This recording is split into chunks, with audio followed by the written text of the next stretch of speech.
Um dos tais.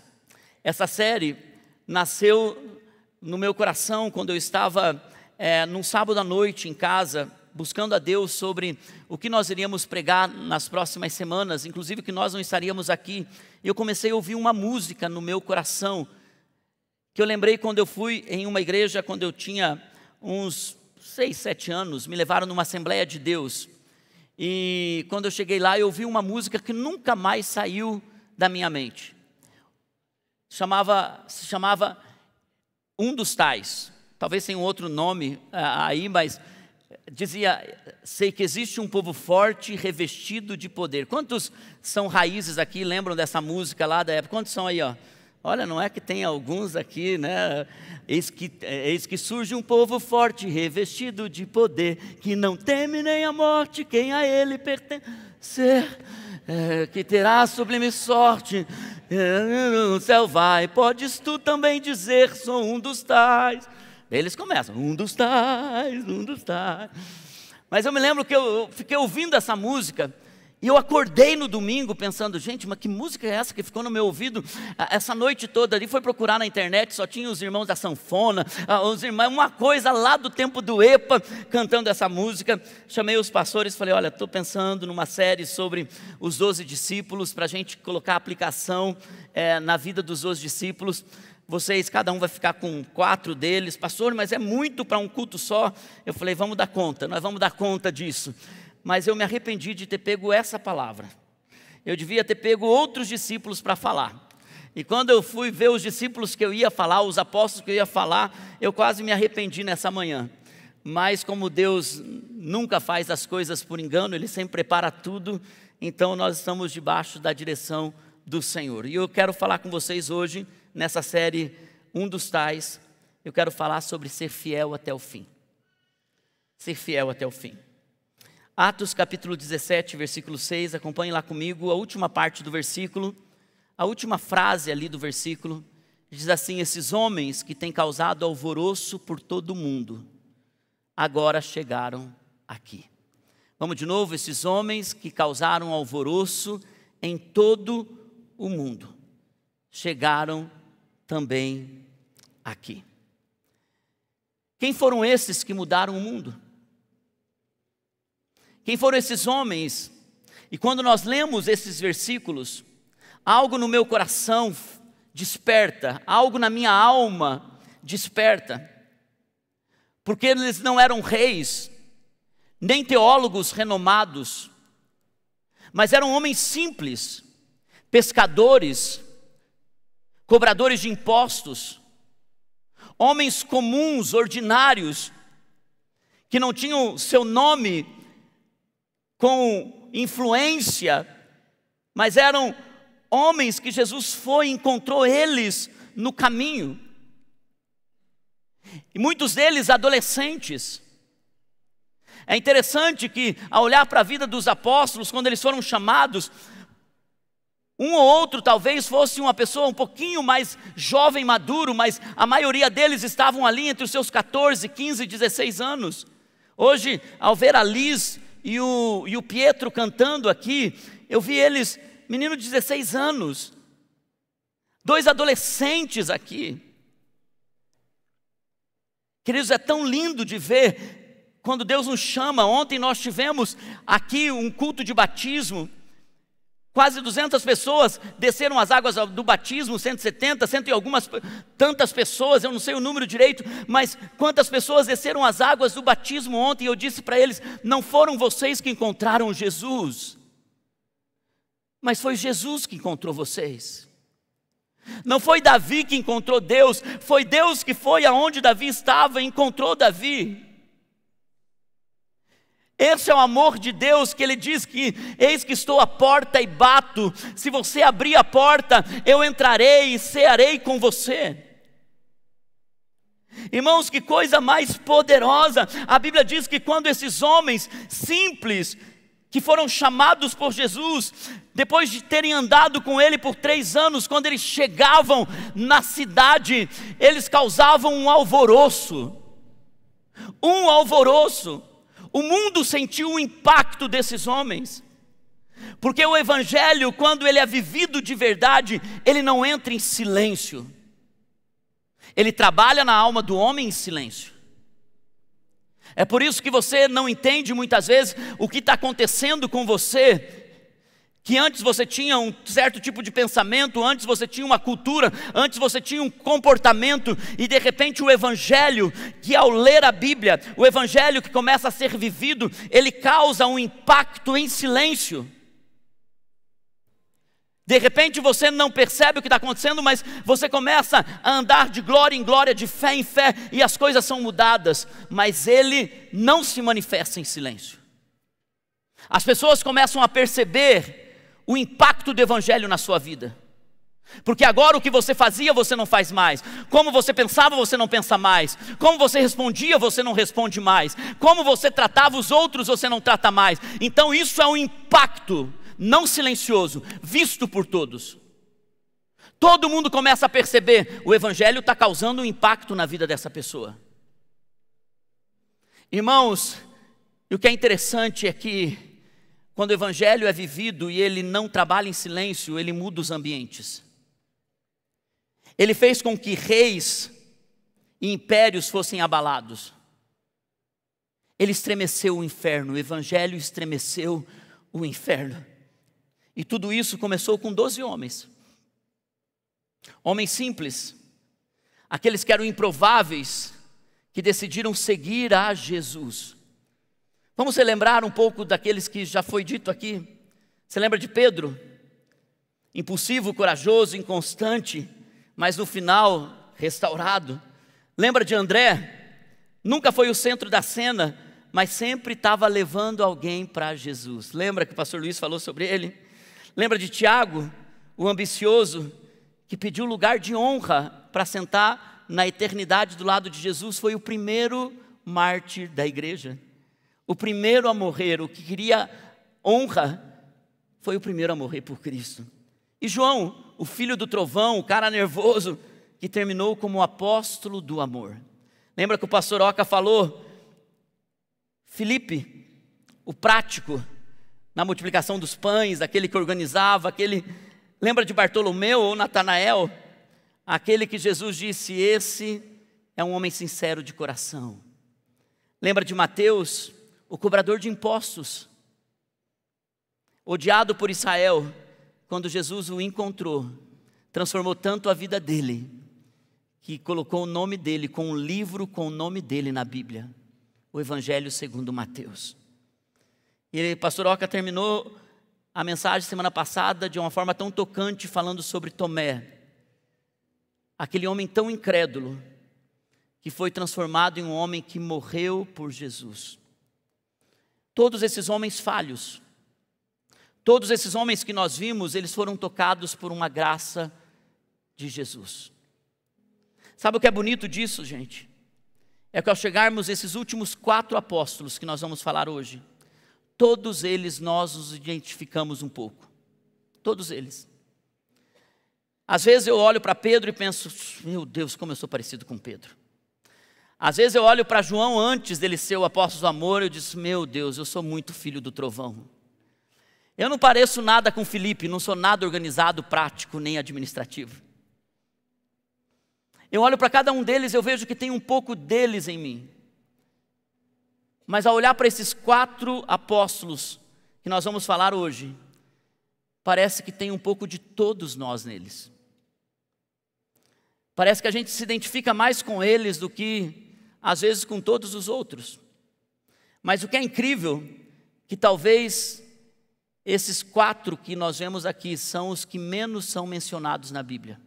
Tem pouco relato sobre eles, poucos escritos sobre eles. E ainda assim a gente pode se identificar com eles. Talvez o que mais pareçam com cada um de nós. Vamos começar falando hoje sobre Tiago, o menor, filho de Alfeu. Tiago é mencionado nos evangelhos apenas quando se relata o nome dos 12, nada mais. O anônimo fiel. O anônimo fiel. É interessante que ao olhar para Tiago, o menor, o Tiago, filho de Alfeu, porque teve outro Tiago que o apóstolo Oca falou semana passada. Nós não vemos nenhum milagre na vida de Tiago. Nós não vemos nenhuma mensagem que ele pregou. Irmãos, nós não vemos nenhum momento de destaque, mesmo estando do lado de Jesus, para fazer algo errado, como fala sobre Pedro. Mas o que mais me deixa tocado na vida de Tiago, o menor, é que a lição que ele nos deixa é que nem todo discípulo precisa ser conhecido pelo que faz, mas pelo chamado de Jesus na sua vida. Jesus não erra no chamado. Nem todos somos chamados para sermos coadjuvantes da história. Mas também ninguém é chamado para não existir no propósito. Todos nós, no plano de Deus, temos algo para representar o eterno. Todos nós. Ainda que nunca nós estejamos no altar, ainda que não tenham aplausos, ainda que o nosso nome não seja reconhecido, ainda que você não tenha nenhum tipo de influência, mas Jesus não se engana quando Ele nos chama. Tem um propósito para ser cumprido, tem algo que Ele nos chama para viver. E Tiago nos ensina que nem todo discípulo precisa ser reconhecido para ser valioso para Deus. Irmãos, o que é mais lindo é que nós não precisamos ser vistos para sermos usados. Nós não precisamos aparecermos para sermos aprovados. A lição que Tiago nos deixa é que Jesus não chama celebridades, Ele vai e nos chama e Ele sabe quem nós somos. Irmãos, é tão importante entendermos que tudo que Deus quer são corações disponíveis e não celebridades querendo um espaço para aparecer. No reino de Deus, o anonimato pode ser o lugar aonde Ele está trabalhando fidelidade em nosso coração. O mais importante, porque no reino de Deus o problema não é ser anônimo, o problema é ser infiel. A coisa mais triste é ter uma pessoa que tem projeção, mas é infiel. E a coisa mais poderosa é ver que o reino de Deus é feito por tantas pessoas que nunca tiveram o seu nome anunciados em um púlpito, nunca tiveram os seus nomes num lugar onde foram reconhecidos publicamente, mas eles foram fiéis diante do Deus que os chamou. Você foi fiel em tudo que Deus pediu para você fazer. Você foi o anônimo fiel em toda a sua jornada. Não quer dizer que você não serviu, que você não trabalhou, que você não esteve, que você não se colocou no lugar, mas você foi fiel. O próximo discípulo, o próximo apóstolo que nós queremos falar, Simão, não o Pedro, mas o Zelote. Também tem pouca informação sobre ele. Ele era o radical que fora transformado por Cristo. Lucas capítulo 6, versículo 15, chama ele apenas de Simão o Zelote. Quem eram os zelotes? Um grupo radical. Um grupo treinado no deserto para tomar à força Israel dos seus opressores. Eles eram treinados para serem radicais, guerrilheiros, formados no deserto, treinados em guerra. Eram homens violentos, eram homens preparados psicologicamente, porque tinha um fogo dentro deles. Tinha algo que eles não podiam conter, então eles iam para a guerra. Esses eram os zelotes. E Jesus passa por Simão o zelote e diz: é você mesmo. Eu sei que você é radical. Eu sei que tudo que você faz é com fogo no seu peito. E eu vou transformar esse fogo e vou direcionar esse fogo para o lugar certo. Hoje você coloca para uma conquista que não tem propósito. Eu vou colocar esse fogo em uma conquista que tem propósito. Ele nos ensina muito, esse apóstolo nos ensina muito, que nós somos radicais para alguma coisa. Irmãos, nós somos treinados, nós somos levados durante toda a nossa vida com uma paixão por algo. É bonito ver alguém que é radical quando ele é apaixonado por algo. Tem gente que foi apaixonado por futebol num nível que ele, aonde o seu time ia, ele pegava avião, ele pagava passagem, ele lotava ônibus, ele ficava horas, porque seu time está indo jogar, vai para a Libertadores, seu time está lá. Alguns foram radicais por amor a carro, então ele gastava grana com roda, ele cuidava do seu carro, porque era apaixonado por carro, radicalmente. Alguns eram radicais por moda, era a pessoa que gastava muito com bolsas, com roupas, por quê? Porque era uma pessoa radical por moda. Outras pessoas eram radicais por bebida. Seus finais de semana no mundo eram cheios de bebida, uísque, cervejas, amigos em casa, noites inteiras. E você amava teus amigos em casa. Alguns eram radicais por festas, baladas, drogas. Outros eram radicais por uma paixão de promiscuidade, lascívia. Você era conhecido como uma pessoa que não era de uma só pessoa. Essa pessoa não tem jeito. Você era radical, tinha um fogo no seu peito. E quando Jesus os encontra, Ele não nos transforma em pessoas mornas. Parece que tem gente que era radical por um time, era radical, de repente aceita Jesus, vira um Zé, assim. Com perdão aos Zés que estão aqui, eu amo todos os Zés. Mas, tá, tipo assim, cadê? A pessoa mornou, desapareceu, a pessoa não tem mais vida, a pessoa parece que perdeu a alegria.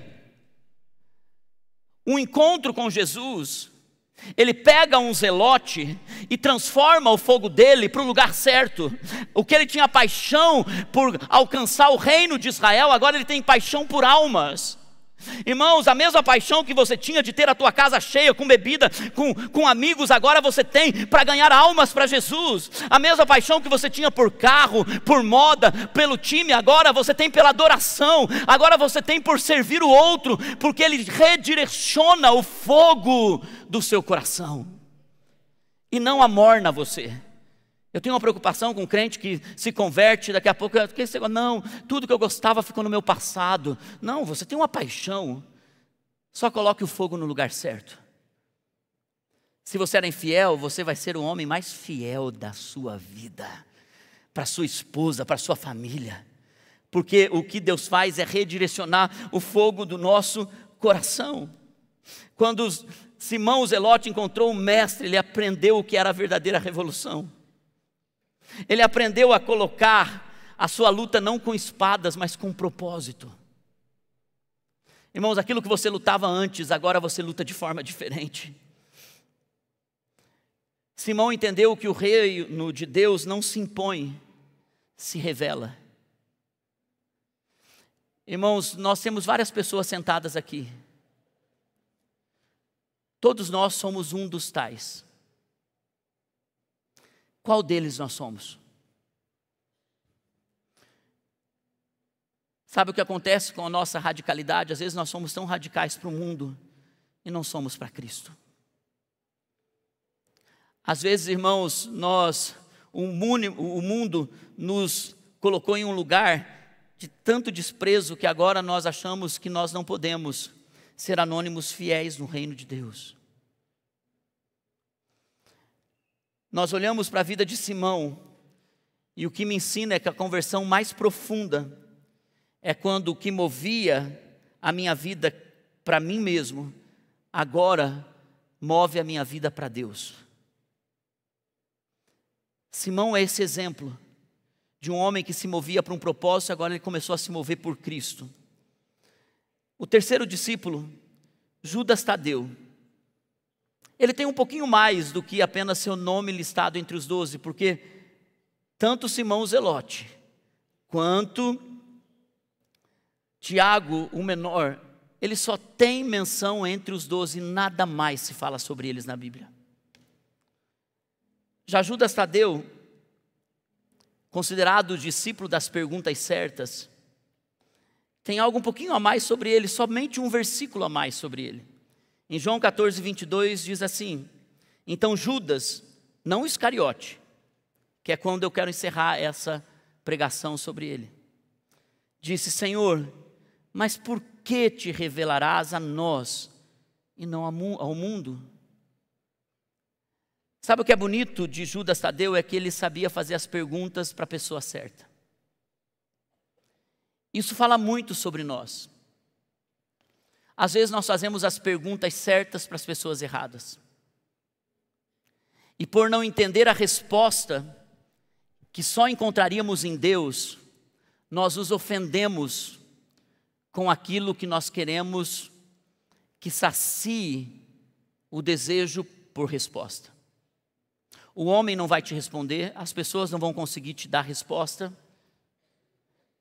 Mas quando você vai para a pessoa certa, quando você vai para Jesus, Jesus nos ensina: batei, batei e abrir-se-vos-á, buscai e achareis, pedi e lhe será dado. Ele não nos desencoraja a deixar de perguntar, pelo contrário.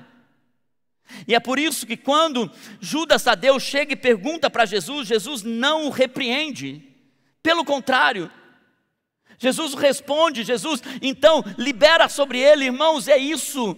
Eu aprendi uma coisa com a Naine. Eu tinha medo de fazer perguntas quando eu estava frustrado com algum propósito ou processo de Deus na minha vida. Quando eu não estava entendendo algumas coisas, eu tinha medo de fazer perguntas porque eu não queria me rebelar contra a vontade de Deus. Mas às vezes eu não estava entendendo o porquê daquilo. Eu aprendi uma coisa com ela, ela diz: eu não tenho paz enquanto eu não entendo o que Deus está fazendo. Eu preciso entender e eu vou atrás de respostas. E eu vou bater, até que Ele abra a porta da revelação para mim. E algumas vezes Deus vai demorar para falar e eu vou insistir até que Ele fale. E eu aprendi com ela que muitas vezes a gente não vai ter respostas na hora. E que a jornada de esperar essas respostas vão gerar relacionamentos mais profundos com Deus. Porque quanto mais você vai buscando resposta em Deus, mais Deus vai se revelando a você. Deus não tem problema com quem faz perguntas certas. Mas quando nós nos colocamos com perguntas erradas para pessoas erradas, isso se chama rebelião, rebeldia, murmuração. E quando nós entramos nesse lugar, nós não nos parecemos com esse Judas, mas com o outro. Quando você faz perguntas certas, e quando Deus ouve as suas perguntas no teu secreto, nas noites de lágrimas, quando toda a casa se fecha, quando todo mundo está dormindo e só está você, suas dores e a presença de Deus, e você diz para Ele: Senhor, o porquê disso? Ele nunca vai te repreender porque você está perguntando para Ele o porquê disso. Ele nunca vai te repreender porque você está dizendo: Senhor, eu estou muito decepcionado porque eu não consigo entender o que está acontecendo, Senhor. Eu estou começando a ficar frustrado. Ele nunca vai te repreender por isso. Porque quando você vai para o lugar certo, para a pessoa certa, haverão respostas que vão sarar o teu coração. Não tenha medo de fazer perguntas para Deus. É por isso que o Evangelho não é institucional, é relacional. Na instituição você tem medo de perguntar por medo de ser desprezado, demitido. Isso é instituição. Família e relacionamento, nós temos liberdade para perguntar: por que, Senhor? E Ele tem o direito de dizer: ainda não é o momento de te responder. E você vai buscando a porta da revelação até Ele te falar. Porque quando você entende o porquê das coisas, você pode se preparar para apressar ou para passar pelo vale com contentamento, com alegria. E nós chegamos agora no último dos apóstolos, Judas Iscariotes, o discípulo que se perdeu. Talvez Judas seja o que mais se pareça com a maioria de nós. Eu diria que o que mais se parece comigo. Eu diria que Judas, ele tem mais da essência de quem eu sou do que qualquer um dos outros apóstolos. Judas foi chamado como os outros.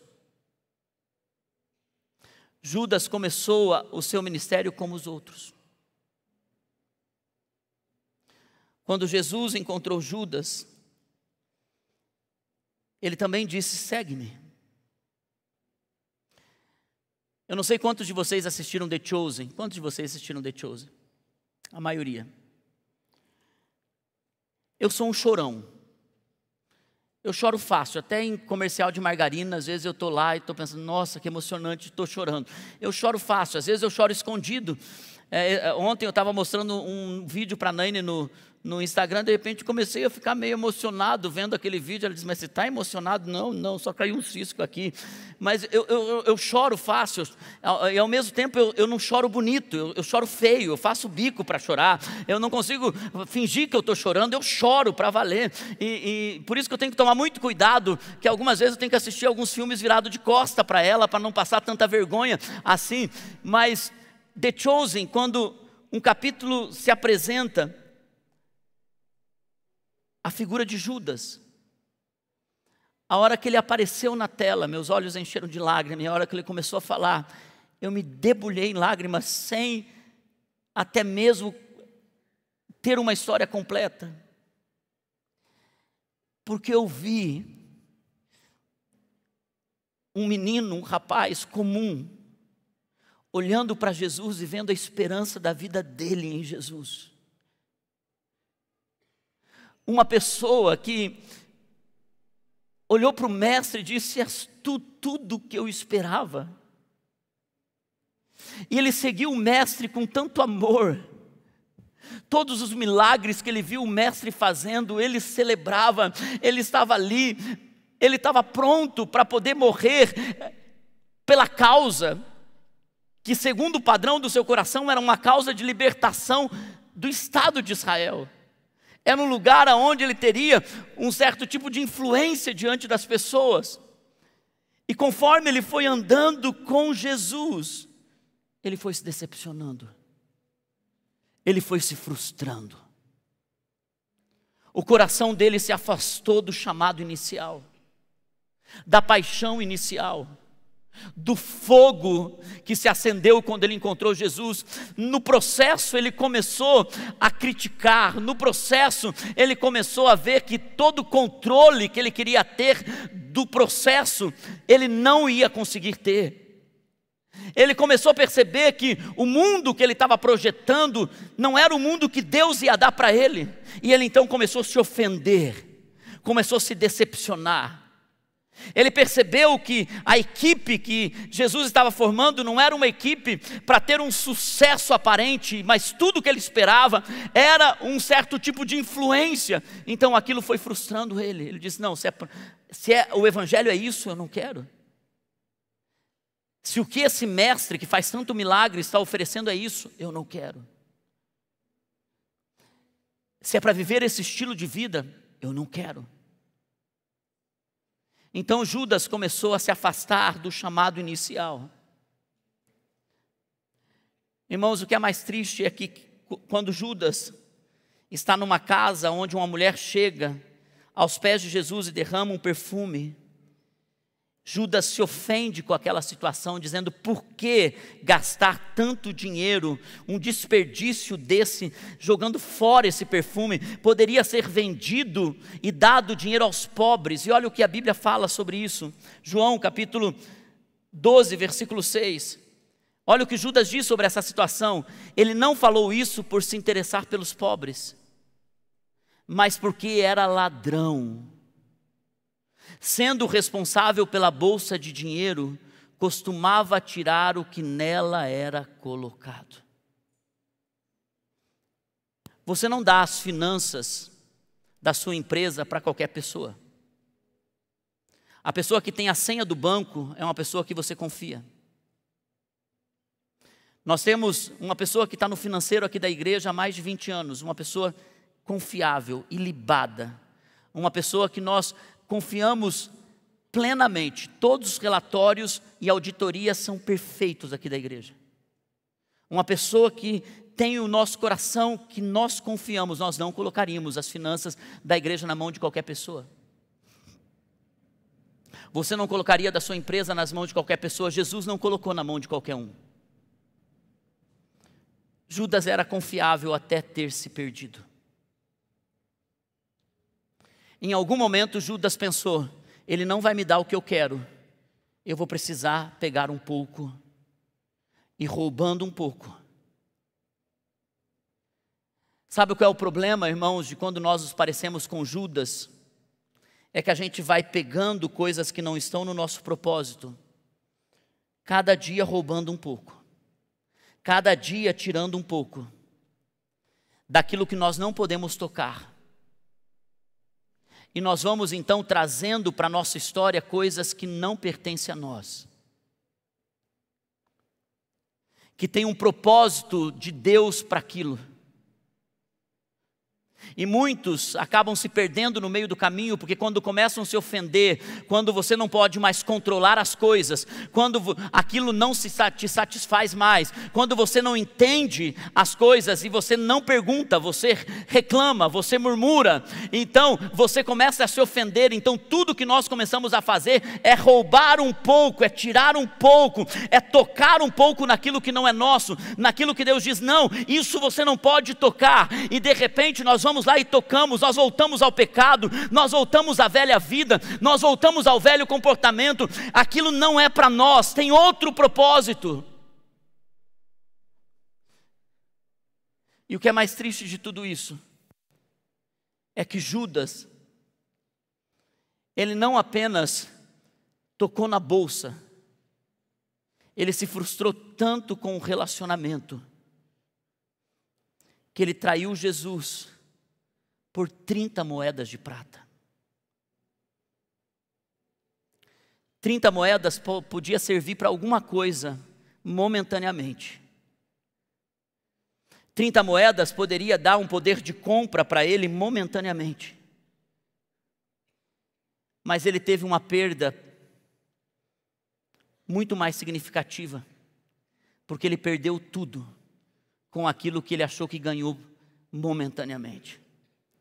Ele perdeu a comunhão, ele perdeu a fé, ele perdeu a eternidade. Cuidado para você não vender o teu chamado, teu relacionamento, teu amor por Jesus, por um prazer momentâneo, que pode te custar muito. Sabe quando um casamento é quebrado com uma traição? É porque aquele marido perdeu os olhos do sim que ele deu no início. Aquela mulher perdeu os olhos do sim que ela deu no início. Sabe quando nós nos afastamos de Jesus? Quando nós tiramos os olhos do chamado inicial, que era tão puro, que era tão sincero, que era tão genuíno, que tudo nos tocava, a mensagem nos tocava, a canção que eu ouvi quando criança, um dos tais, podes tu também dizer, sou um dos tais. Não tinha telão, não tinha luz, não tinha o Simon cantando com uma equipe com a paleta de cores roxa. Não tinha nada disso. Talvez tinha uns irmãozinhos blém, blém, blém, blom, blom, blom. Mas aquilo foi o fogo inicial do meu coração.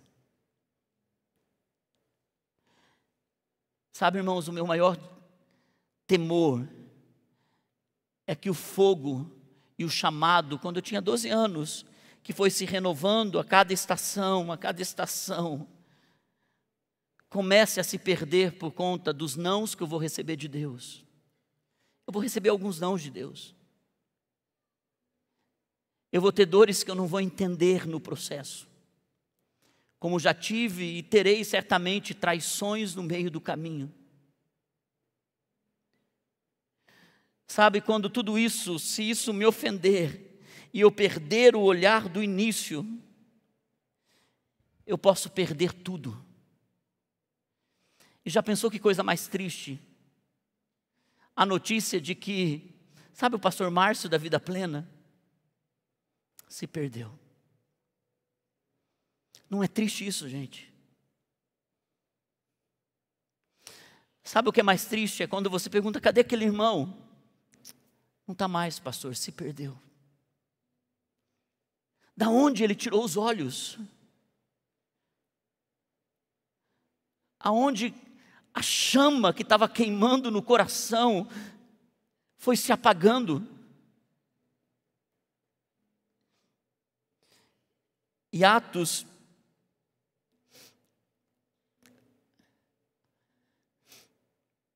em Atos capítulo,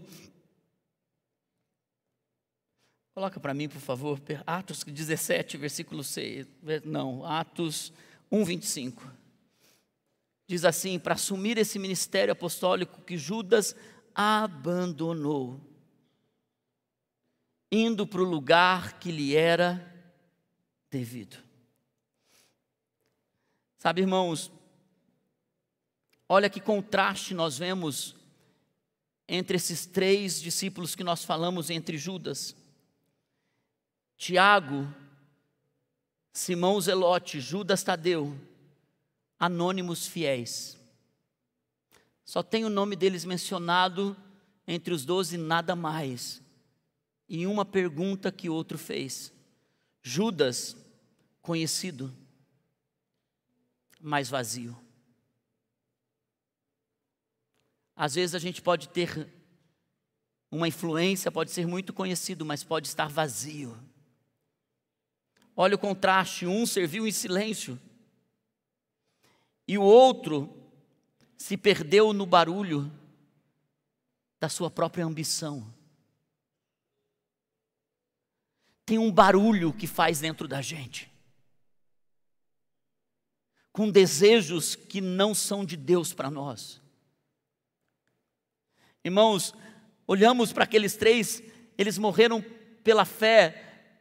Judas, o Iscariotes, morreu pela culpa de um pecado que ele não confessou, de coisas que ele não quis tratar.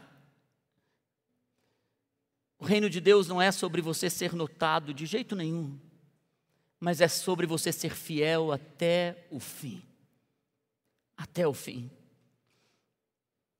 Irmãos, quando nós chegarmos lá na eternidade, a equipe de louvor pode vir.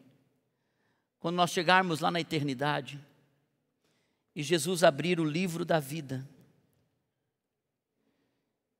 ele for lá, J, L, M, Márcio, ô meu amigo, entre para o teu descanso eterno. Sabe, quando nós vamos olhar para os olhos daquele que tem olhos de fogo, e a gente vai dizer para ele, Senhor, eu fui só fiel ao que o Senhor me chamou para fazer. Eu só fui fiel, um anônimo fiel. Eu tive os meus momentos de Pedro, eu tive os meus momentos de João, eu tive meus momentos de Tiago, eu tive meus momentos de outros apóstolos, mas Senhor, eu fui fiel até o fim. E quando, irmãos, nós tentamos voltar para aquele lugar que nos alcançou, mesmo quando o nosso coração está quebrado, o próprio Espírito Santo nos ajuda nessa tentativa de retornar ao início. É por isso que o homem não está sozinho. Quando ele começa a se esfriar, quando ele começa a viver uma vida longe de Deus, o próprio Espírito Santo leva de novo a olhar para o lugar de início. Foi isso que Jesus fez com Judas, amigo. Amigo. Ele não disse seu sujo, seu traidor. ele olha para Judas, ele diz: amigo, se você veio fazer isso, faça o que você tem que fazer. Por isso que eu digo, irmãos, nós temos muito de voltar para esse lugar da essência de Judas. A Naine leu um versículo aqui hoje, que nem estava sendo combinado, ela usou para a palavra dela e eu usei para a ministração de hoje de manhã. Gálatas 2:20. Eu fui crucificado com Cristo. Assim, já não sou eu quem vive, mas Cristo vive em mim. E a vida que agora eu vivo no corpo, eu vivo-a pela fé no Filho de Deus, que me amou e se entregou por mim. Olha a história desses 4. Tiago, filho de Alfeu, o campo missionário dele, depois que a igreja foi espalhada, que os apóstolos foram espalhados, vocês ouviram os pastores falando onde cada um pregou o evangelho. O campo missionário de Tiago, segundo os poucos relatos que tem, diz que um discípulo chamado Tiago, filho de Alfeu, pregou no Egito e na Síria.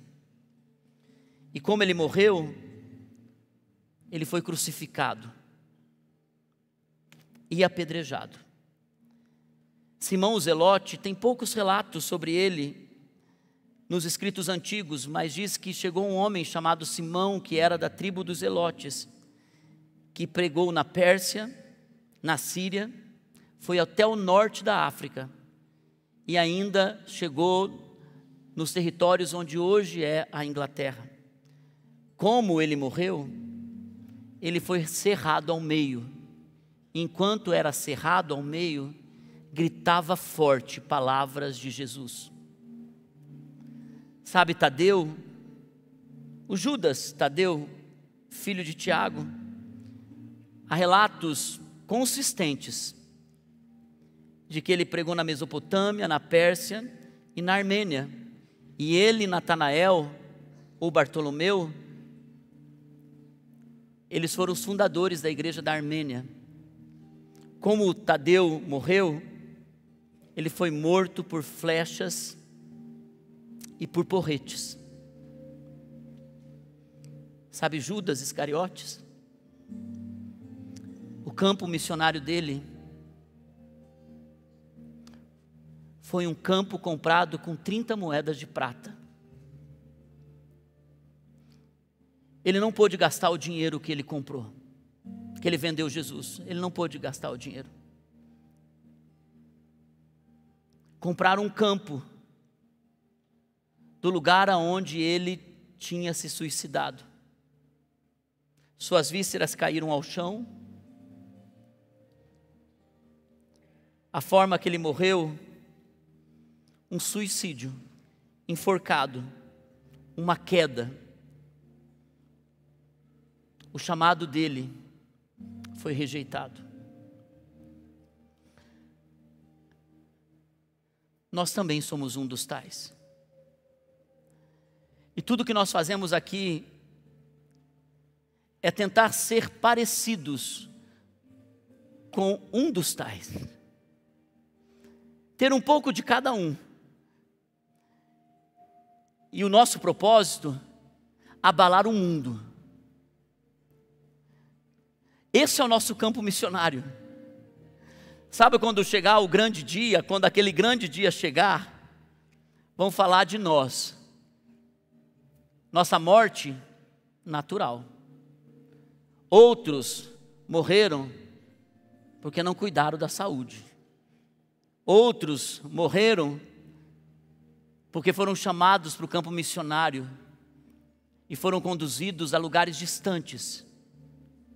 Outros morreram orando ao Senhor para que a sua família fosse salva. A história deles, eles deixaram um legado. Sabe o que esses 12 homens nunca podiam saber e entender enquanto eram fiéis? É que a história deles seria um legado que seria contado por séculos e séculos. você não tem ideia do que a tua fidelidade até o fim vai causar na vida da sua futura geração.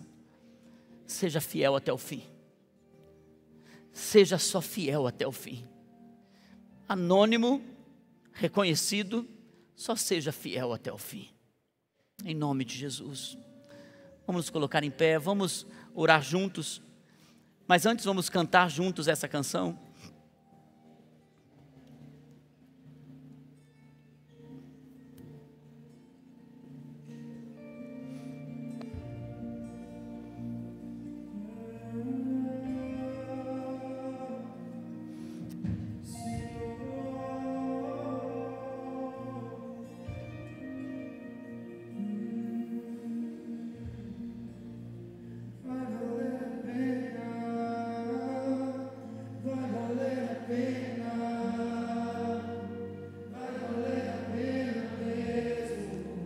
Você pode declarar isso.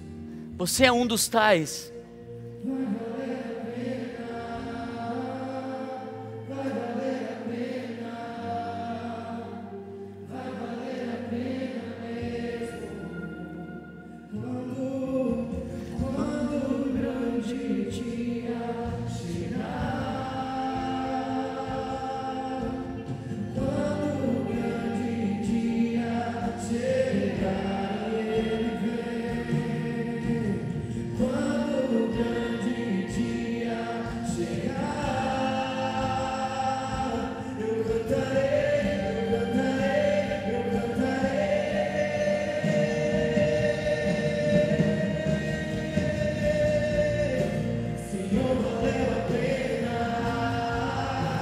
Senhor, valeu a pena.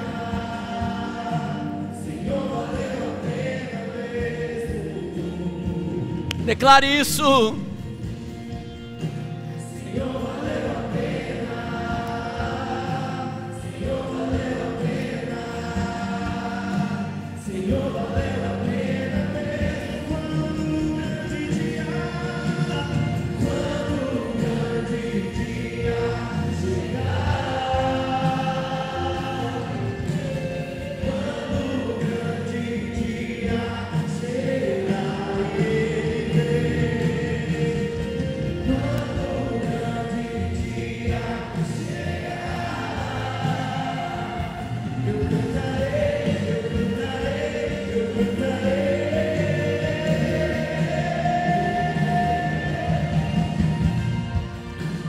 Senhor, valeu a pena.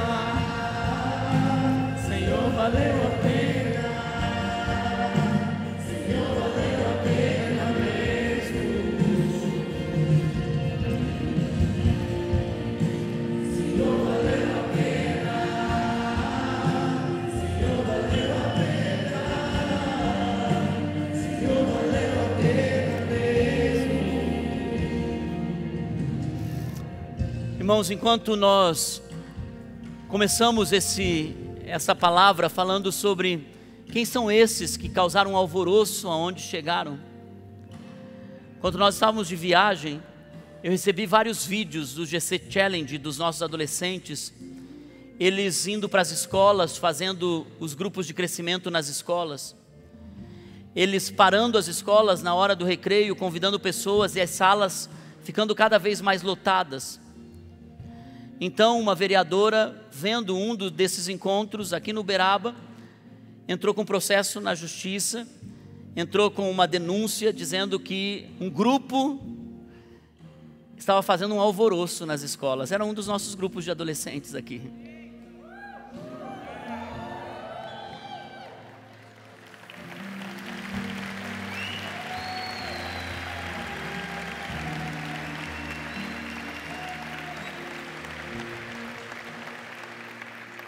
Pastor Marquinhos, o coronel, algumas pessoas já estão, o pastor Samuel, já estão se organizando, tendo uma conversa, a gente já está vendo que está tendo movimento, nós não queremos ser desrespeitosos, mas a coisa mais linda é que nós estamos vendo os nossos adolescentes sendo um dos tais. Eles não estão se calando, eles não estão com medo de pregar o evangelho, eles não estão com medo de anunciar a verdade, eles não estão com medo. A esperança para o futuro da igreja. E nós, como pais, nós precisamos olhar para trás e dizer: nós não vamos quebrar a aliança, nós vamos manter a nossa fé, e nós vamos ser fiéis até o fim, até o fim. Queridos, esse precisa ser o nosso compromisso com Deus nessa noite, sermos fiéis até o fim. Nós não vamos, o nosso campo missionário não vai ser com aquilo que nós traímos Jesus por 30 moedas de prata. Nós não vamos pisar nesse campo. O nosso campo missionário é o mundo que precisa de Jesus. E a minha oração é para que você vá para as casas de paz, para que você vá ganhar seus amigos para Jesus, porque aonde você chegar, o evangelho não será silencioso, em nome de Jesus, amém? Deus abençoe sua vida, uma boa semana para você, eu te abençoo em nome de Jesus.